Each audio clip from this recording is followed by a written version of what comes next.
Hello everyone, welcome to Study for Elvers. As you all know that we were preparing for Master Cadre Chemistry. So आज का जो हमारा topic है वो है हाइड्रोजन. So इसके टू पार्ट्स रहेंगे. आज हम पार्ट 1 करेंगे. So let us start the topic hydrogen. तो यहाँ पे फर्स्ट पॉइंट है कि जो that is it is the third most abundant on the surface globe. तो ये हाइड्रोजन ऐसा एलिमेंट है जिसे जो कि थर्ड मोस्ट अबंडेंट पाया जाता है इस ग्लोब पे, और इसे हम कंसीडर करते हैं कि फ्यूचर सोर्स ऑफ एनर्जी. तो इसे फ्यूचर में ठीक है सोर्स ऑफ एनर्जी की तरह यूज़ किया जाएगा. नेक्स्ट है the most abundant element in the universe. लेकिन यूनिवर्स में ये सबसे ज़्यादा अबंडेंट रहने वाला एलिमेंट है. ओके, मोस्ट अबंडेंट है. नेक्स्ट है बिफोर 17th सेंचुरी वाटर को क्या कंसीडर किया जाता था. जो वाटर होता है H2O, ठीक है, उसको पहले माना जाता था कि वो भी एक एलिमेंट है. मींस पीरियोडिक टेबल में वाटर की प्लेस जो है उसको किया गया कि वाटर एक एलिमेंट है. But water is made by, बाद में ये पता चला कि जो वाटर है वो तो हाइड्रोजन की बर्निंग से प्रिपेयर होता है, विच डिस्कार्डेड. तो यहाँ से ये पता चला कि नो, जो है वाटर जो है वो एक एलिमेंट नहीं है. In 1783 Antonio Lavoisier discovered that water is compound. तो उन्होंने लेवोशियर ने बताया कि जो वाटर है वो तो एक कंपाउंड है जो कि एक ऑक्सीजन और हाइड्रोजन से बना हुआ है. ठीक है, पहले इसको एलिमेंट माना गया, फिर ये रिजेक्शन हुई कि ये एक एलिमेंट नहीं है, ये तो एक कंपाउंड है जो कि हाइड्रोजन और ऑक्सीजन से बना हुआ है. नेक्स्ट पॉइंट है एलिमेंट विदाउट न्यूट्रॉन. जो हाइड्रोजन होगा, हाइड्रोजन के बारे में ये पॉइंट्स हैं सभी. हाइड्रोजन एक एलिमेंट है जिसके पास न्यूट्रॉन नहीं होता और इसके पास एक इलेक्ट्रॉन होता है और एक प्रोटॉन होता है. हाइड्रोजन का मीनिंग क्या है. हाइड्रोजन टू वर्ड से मिलके बना हुआ है. जैसे हाइड्रो मीन्स वाटर, जन मतलब प्रोड्यूसर. तो हाइड्रोजन का मतलब यही है कि ये वाटर को प्रोड्यूस करता है, तो ये वाटर प्रोड्यूसर है. ओके, तो यहाँ पे ये क्या है, दैट इज़ अगर ये एक इलेक्ट्रॉन को डोनेट करेगा तो ये प्रोटॉन की फॉर्मेशन होगी इसकी, और अगर ये गेन करता है एक इलेक्ट्रॉन को तो ये हाइड्राइड बनाएगा. ठीक है, H नेगेटिव. नेक्स्ट है कि जो प्रॉपर्टीज़ होती हैं हाइड्रोजन की वो मैच करती है ग्रुप 1 के साथ और ग्रुप 17 के साथ. लेकिन आजकल जो है इसकी जो प्रॉपर्टीज़ थी वो ठीक है मैच करती थी ग्रुप 1 के साथ और 17 के साथ. तो इसकी जो प्लेसमेंट है उसमें प्रॉब्लम आ रही थी कि कहाँ पे इसे प्लेस किया जाए. तो फिर इसे जो मॉडर्न पीरियोडिक टेबल है, ठीक है, पहले तो इसे फर्स्ट एल्कली ग्रुप के साथ लगाया गया, लेकिन अब जो है इसकी जो प्लेस है वो सेंटर में रहती है, पीरियोडिक टेबल के सेंटर में. ठीक है, और क्योंकि इसकी काफ़ी प्रॉपर्टीज़ जो थी फर्स्ट ग्रुप 17 और कुछ प्रॉपर्टीज़ कार्बन के साथ भी मैच करती थी, तो इसे सेंटर में लगा दिया गया. देखो कैसे, ये देखो यहाँ पे ऐसे. ठीक है, तो ये आप देख पा रहे हो यहाँ पे ये हाइड्रोजन जो है आपको ऐसे यहाँ पे दिखाया गया. हाइड्रोजन अब उसकी जो प्लेसमेंट है वो सेंटर पे है. नेक्स्ट जो हमारा टॉपिक है दैट इज़ रिजेम्बलेंस. अब हम बात करेंगे कि जो अभी हमने स्टडी किया कि एल्कली मेटल्स के साथ या फिर फर्स्ट ग्रुप के साथ इसकी रिजेम्बलेंस है कैसे. जो फर्स्ट ग्रुप होता है, ठीक है, वहाँ पे जो इलेक्ट्रॉनिक कन्फिग्रेशन रहती है NS2 रहती है, और हाइड्रोजन की भी कन्फिग्रेशन NS2 ही होती है, means 1s2. Electro positive character, तो सभी जो है सभी की टेंडेंसी है ग्रुप 1 में लॉस करने की 1 इलेक्ट्रॉन. तो जो हाइड्रोजन है वो भी लॉस कर सकता है अपना इलेक्ट्रॉन और हमें H पॉजिटिव मीन्स प्रोटोन बना सकता है. ऑक्सीडेशन स्टेट्स, ग्रुप 1 के सभी एलिमेंट्स जो हैं +1 की ऑक्सीडेशन स्टेट शो करते हैं, और सिमिलरली हाइड्रोजन भी जो है वो +1 की ऑक्सीडेशन स्टेट शो करता है. नेक्स्ट है combination with electron negative elements.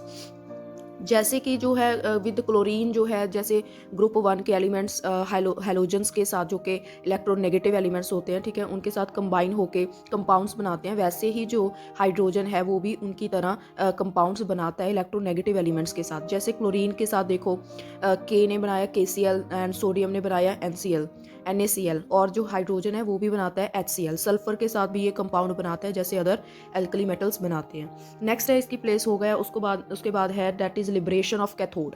तो यहाँ पे क्या मीनिंग है इसका कि अगर हम इलेक्ट्रोलिसिस करें, ठीक है, HCl की एक्व सोल्यूशन में, तो क्या होगा, HCl में से टू आयंस जो हैं वो जनरेट होंगे, H positive and Cl negative.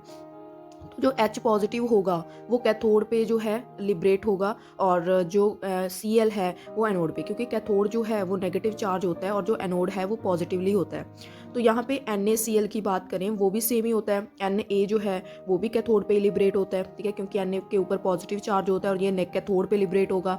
जैसे अल्कली मेटल्स कैथोड पे लिबरेट होते हैं, वैसे ही हाइड्रोजन भी लिबरेट होता है कैथोड पे. ओके, ये भी इसकी रिजेम्बलेंस है अल्कली मेटल्स के साथ. अब हम इसका डिफरेंस देख लेते हैं अल्कली मेटल्स से कैसे डिफरेंट है ये. ठीक है, सबसे पहले इलेक्ट्रो पॉजिटिव. सभी जो एल्कली मेटल्स हैं वो बहुत ज़्यादा इलेक्ट्रो पॉजिटिव होते हैं इन नेचर, लेकिन हाइड्रोजन उतना इलेक्ट्रो पॉजिटिव नहीं होता। ऑक्साइड्स की बात करें तो वाटर की ऑक्साइड जो है मींस एच की जो ऑक्साइड है वो न्यूट्रल होती है, लेकिन बाकी जो अल्कली मेटल्स होते हैं उनकी जो ऑक्साइड्स हैं वो बेसिक इन नेचर होती है। नेक्स्ट है नेचर ऑफ कंपाउंड्स। अब हम नेचर ऑफ कंपाउंड्स की बात करें, जब हाइड्रोजन हेलोजेंस के साथ कंबाइन होता है, ठीक है, तो वो कोवलेंट कंपाउंड बनाता है, और जो बाकी अल्कली एलिमेंट्स हैं जब वो हेलोजेंस के साथ रिएक्ट करते हैं, कंपाउंड बनाते हैं, तो वो आयोनिक कंपाउंड्स होते हैं, ठीक है। और यहाँ पे जो हाइड्रोजन बनाता है उनका बॉइलिंग पॉइंट लो होता है, और जो मींस आयोनिक वाले होते हैं, ठीक है, बाकी अल्कली मेटल्स बनाते हैं, उनका मेल्टिंग पॉइंट हाई होता है। साइज़ की बात करें तो एच पॉजिटिव आयंस का साइज़ काफ़ी कम रहता है एल्कली मेटल के आयंस के कंपैरिजन में। ओके, साइज़ भी डिफरेंस, साइज में डिफरेंस है, ठीक है। नेक्स्ट है एब्सेंस ऑफ न्यूट्रॉन। ये भी एक यहाँ पे डिफरेंस आ गया कि यहाँ पे जो है हाइड्रोजन के पास क्या नहीं होते, न्यूट्रॉन नहीं होते, लेकिन बाकी जो एल्कली एलिमेंट्स हैं, ठीक है, उनके पास तो सभी के पास न्यूट्रॉन्स होते हैं। अब हम बात करेंगे हेलोजेंस के साथ इसकी कैसी रिजेंबलेंस है। फर्स्ट है इलेक्ट्रॉनिक कॉन्फ़िगरेशन। देखो यहाँ पे फ्लोरीन, देखो फ्लोरीन ने अगर नोबल गैस को, जहाँ पे नियॉन दी हुई है, नोबल गैस कॉन्फ़िगरेशन को एक्वायर करना है तो इसको 1 इलेक्ट्रॉन की नीड है। अगर हाइड्रोजन की बात करें 1s1, तो यहाँ पे क्या होगा, मीन्स यहाँ पे हीलियम जो है ये इलेक्ट्रॉनिक कॉन्फ़िगरेशन को एक्वायर करना चाहता है, तो हाइड्रोजन को 1 इलेक्ट्रॉन की नीड है 1s2 कंप्लीट करने के लिए। तो मीन्स जैसे जैसे हेलोजन सभी को 1 इलेक्ट्रॉन की नीड होती है, वैसे हाइड्रोजन को भी 1 इलेक्ट्रॉन की नीड है नोबल गैस कॉन्फ़िगरेशन को एक्वायर करने के लिए। नेक्स्ट है इलेक्ट्रॉन नेगेटिव करेक्टर। जैसे क्लोरीन जो है 1 इलेक्ट्रॉन जो है गेन करके Cl नेगेटिव बनाता है, वैसे ही हाइड्रोजन भी इलेक्ट्रॉन गेन करता है और वो H नेगेटिव बनाता है। ऑक्सीडेशन स्टेट की बात करें तो यहाँ पे जो है ऑक्सीडेशन स्टेट जो होगा, जैसे हेलोजन्स की ऑक्सीडेशन स्टेट होती है वही जो है मींस एच की ऑक्सीडेशन स्टेट होती है, मींस -1 की जो है ऑक्सीडेशन स्टेट यहाँ पे शो करते हैं। नेक्स्ट है आयोनाइजेशन एंथैल्पी। आयनाइजेशन थेरेपी क्या होता है कि अगर हमने एक इलेक्ट्रॉन को उसके शेल से बाहर निकालना है तो हमें कितनी एनर्जी प्रोवाइड करनी होगी। एलिमेंट लिथियम में हमें आयनाइजेशन थेरेपी चाहिए होती है 520, फ्लोरीन में चाहिए होती है हमें 1680, एंड हाइड्रोजन में हमें चाहिए होती है 1312। तो मीन्स इसकी जो एंथैल्पी है आयनाइजेशन थेरेपी वो तो मैच कर रही है हेलोजेंस के साथ, तो ये भी पॉइंट रिजेंबलेंस का ही आ गया इसमें। नेक्स्ट है लिबरेशन एट एनोड। जैसे NaCl है, ठीक है, उसको हम ब्रेक करेंगे तो Cl + 2Na बनाएगा। Na कहाँ पे जा रहा है, कैथोड पे जाएगा क्योंकि वो पॉजिटिवली चार्जड है और Cl नेगेटिव। लेकिन एक और हमारे पास कंपाउंड होता है जैसे NaH, लेकिन Na तो पॉजिटिव है, अब तो फिर से वो कैथोड पे ही जाएगा, ठीक है, तो यहाँ पे ये जो H है फिर वो एनोड पे जाएगा। मींस इसकी जो लिबरेशन है, हेलोजेंस की लिबरेशन एनोड पे होती है। ओके, तो यहाँ पे जो हाइड्रोजन है वो अपनी लिबरेशन को एनोड पे ही शो कर रहा है। नेक्स्ट है एटमसिटी। जैसे कि हमने पढ़ा है कि जो जितने भी हेलोजेंस होते हैं उनकी एटमसिटी 2 होती है, जैसे F2, Cl2, Br2। Okay, similarly जो H है उसकी भी एटमसिटी 2 होगी, और सभी हेलोजेंस जो है वो नॉन मेटालिक करैक्टर शो करते हैं, और यहाँ पे हाइड्रोजन भी नॉन मेटालिक करैक्टर ही शो करता है। नेक्स्ट है formation of similar types of compounds. जैसे हेलाइड्स हो गया, यहाँ पे आप देख रहे हो जैसे क्लोरीन हो गया, ठीक है, क्लोरीन कार्बन के साथ कंपाउंड बना रहा है, ओके, हेलाइड्स बना रहे हैं सिलिकॉन के साथ और N के साथ। सिमिलरली अगर हाइड्राइड्स की बात करें, यहाँ पे CH4 मीन्स जो H है वो भी कार्बन, सल्फर और नाइट्रोजन के साथ वही कंपाउंड्स बनाता है जो हेलोजेंस बनाते हैं। क्लियर, ये तो हेलाइड्स बना रहे हैं यहाँ पे, लेकिन हाइड्राइड्स भी बनते हैं जब H बनाता है, तो सिमिलर कंपाउंड भी यहाँ पे बनते हैं। नेक्स्ट है हमारे पास कॉम्बिनेशन विद मेटल्स। तो यहाँ पे जैसे अल्कली मेटल्स हैं, ओके, Na के साथ जो है H Na के साथ रिएक्ट होके NaH बनाएगा, जैसे Cl जो है Na के साथ रिएक्ट होके NaCl बनाता है। ओके, और अगर अल्कलाइन अर्थ मेटल्स के साथ बात करें तो जैसे Cl है, हेलोजन है, वो कैल्शियम के साथ रिएक्ट होके कैल्शियम क्लोराइड बनाएगा। सिमिलरली जो हाइड्रोजन है वो भी कैल्शियम के साथ रिएक्ट होके कैल्शियम हाइड्राइड बनाएगा। मींस जो हेलोजेंस होते हैं वो सभी एल्कली और एल्कलाइन अर्थ मेटल्स के साथ रिएक्ट करते हैं। सिमिलरली हाइड्रोजन भी रिएक्ट करता है, ठीक है। उसके बाद हम डिफरेंस देख लेते हैं कि इनका हेलोजेंस के साथ डिफरेंस क्या है। फर्स्ट है इलेक्ट्रोनेगेटिविटी। हाइड्रोजन की इलेक्ट्रोनेगेटिविटी बहुत कम होती है एज कम्पेयर टू हेलोजेंस। अगर हम नेचर ऑफ ऑक्साइड्स की बात करें तो जो वाटर है वो न्यूट्रल रहता है, और जो यहाँ पे क्लोरीन ऑक्साइड है, ठीक है, वो क्या रहेगी, दैट इज एसिडिक रहती है। मींस जो हेलोजेंस की ऑक्साइड्स होती हैं वो एसिडिक होती हैं in nature. Absence of unshared pair of electron. देखो ये इंपॉर्टेंट पॉइंट है यहाँ पे। अगर हम एच को एफ के साथ रिएक्ट करवाएं तो एफ जो है अपना एक इलेक्ट्रॉन जो है हाइड्रोजन के एक इलेक्ट्रॉन के साथ बॉन्ड बनाएगा, लेकिन बाकी जो इलेक्ट्रॉन है उसके पास अभी मीन्स अनशेयर्ड पेयर है, ठीक है। लेकिन हाइड्रोजन जब किसी के साथ बॉन्ड बनाता है तो उसके पास कोई भी अनशेयर्ड पेयर ऑफ इलेक्ट्रॉन जो है रिमेनिंग में नहीं रहता। Okay, so hydrogen atom does not have any unshared pair of electron, लेकिन बाकी हेलोजन्स जब रिएक्ट होते हैं उनके पास अनशेयर्ड पेयर ऑफ इलेक्ट्रॉन्स होते हैं। नेक्स्ट है साइज की बात करें तो हैलाइड आयंस का जो साइज होता है काफ़ी बड़ा होता है एच नेगेटिव आयंस के कंपैरिजन में। एब्सेंस ऑफ न्यूट्रॉन, सभी जो हैं क्लोरीन सभी जो हेलोजन्स हैं उनके पास न्यूट्रॉन्स होते हैं, लेकिन यहाँ पे जो है हाइड्रोजन के पास न्यूट्रॉन नहीं होता, ये भी डिफरेंस है। नेक्स्ट है हाइड्रोजन के टाइप्स कौन कौन से हैं, आइसोटोप्स कौन कौन से हैं। आइसोटोप्स इसके 3 हैं, that is protium, deuterium and tritium. Protium का जो फॉर्मूला है that is H11 and deuterium का जो फॉर्मूला है H21 एंड ट्रीटियम का जो फॉर्मूला है H31। इसमें पूछा जा सकता है कि ट्रीटियम में कितने प्रोटॉन और कितने न्यूट्रॉन होते हैं, प्रोटियम में कितने प्रोटॉन, ठीक है, ये आपको लर्न करना है। प्रोटियम में 1 प्रोटॉन ही होगा, ड्यूटीरियम में 1 प्रोटॉन और 1 न्यूट्रॉन होगा। सो ये डिफरेंट है यहाँ पे। जब भी हम हाइड्रोजन की बात करते हैं तो वो प्रोटियम की बात करते हैं हम, ठीक है, वहाँ पे न्यूट्रॉन नहीं होता। ये तो उसके आइसोटोप्स है। ड्यूटोरियम जो है, नेक्स्ट है हमारे पास ट्रीटियम, तो वहाँ पे एक प्रोटॉन रहेगा और जो है 2 न्यूट्रॉन्स रहेंगे। नेक्स्ट इनका कंपैरिजन करें अगर हम आइसोटोप्स का, तो कैसे कंपेयर करेंगे इनको। देखो यहाँ पे कंपैरिजन में प्रॉपर्टी देखेंगे और प्रोटियम देखेंगे और नेक्स्ट इज ड्यूटीरियम देखेंगे और ट्रीटियम। तो यहाँ पे फर्स्ट है रिलेटिव अबंडेंस। प्रोटियम हमें 99% मिलता है, ड्यूटीरियम बहुत कम 0.015%। ट्रीटियम जो है वो तो बिल्कुल ही एग्जिस्ट ही नहीं करता, मीन्स 10⁻⁻15%। ओके, तो ज़्यादातर जो है प्रोटियम की बात करते हैं हम, यही हमको मिलता है। रिलेटिव एटॉमिक मास की बात करें, इनके रिलेटिव एटॉमिक मास यहाँ पे 1 रहता है और ड्यूटीरियम का 2 रहता है, ठीक है, अकॉर्डिंग टू न्यूट्रॉन और प्रोटॉन, एंड ट्रीटियम का 3 रहता है। Next is radio active stability.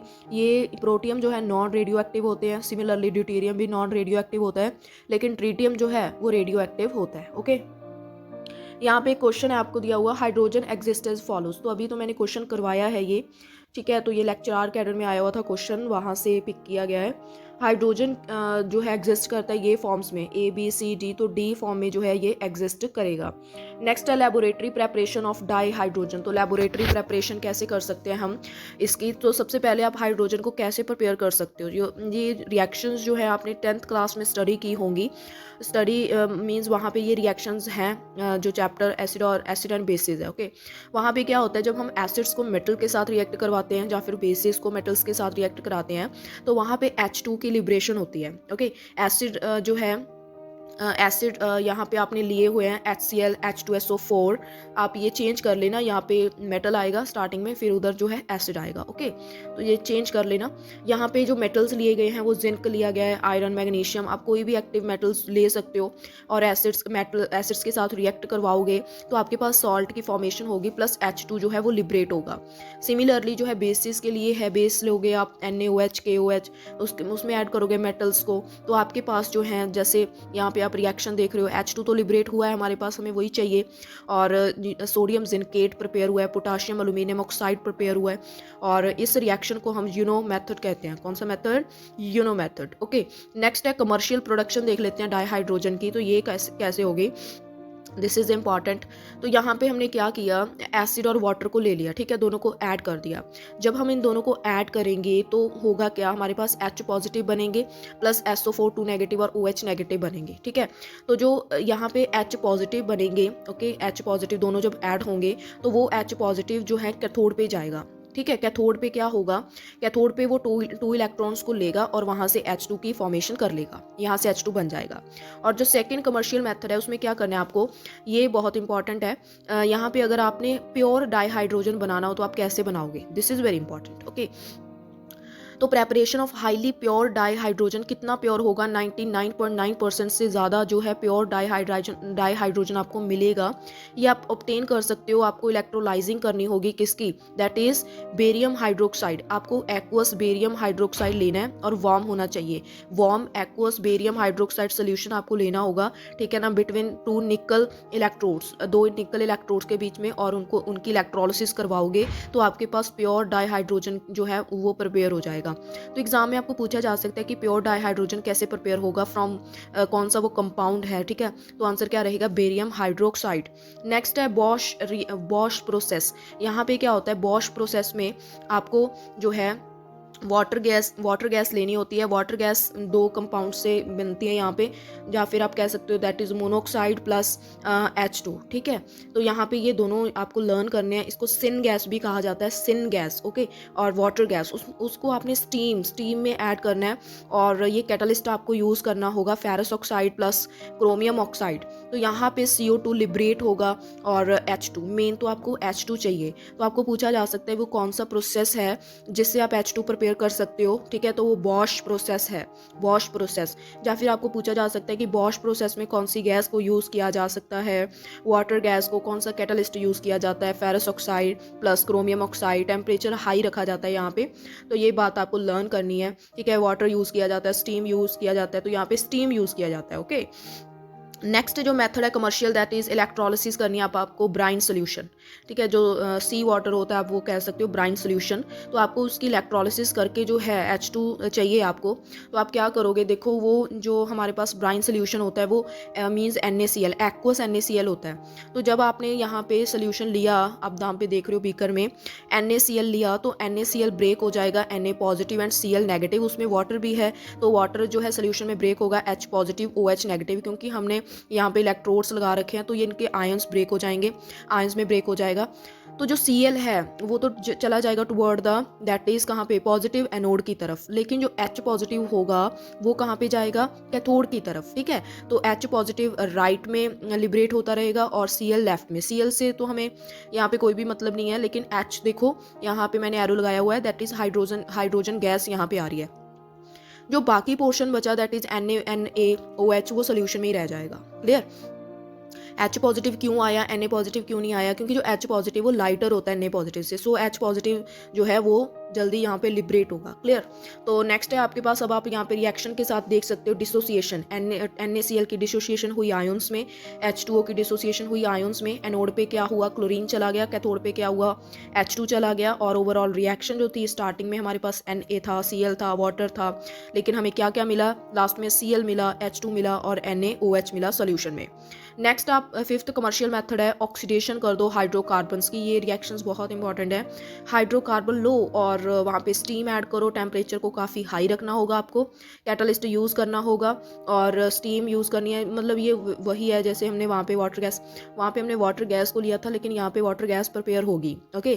Carbon monoxide plus H2 means आपके पास वाटर गैस और सिन गैस प्रिपेयर होगी। तो आप यहाँ पे कोई भी हाइड्रोकार्बन लो, जैसे CH4 है, वाटर स्टीम ऐड किया और निकल आपने कैटलिस्ट के तौर पे यूज़ किया, टेम्परेचर को काफ़ी हाई रखा, तो यहाँ पे आपके पास वाटर गैस और सिन गैस जो है वो प्रिपेयर हो जाएगी। नेक्स्ट आप देख रहे हो यहाँ पे from steam lane process. Lens process क्या है, तो ये प्रोसेस जो है आपको याद रखना है, means from steam lens process.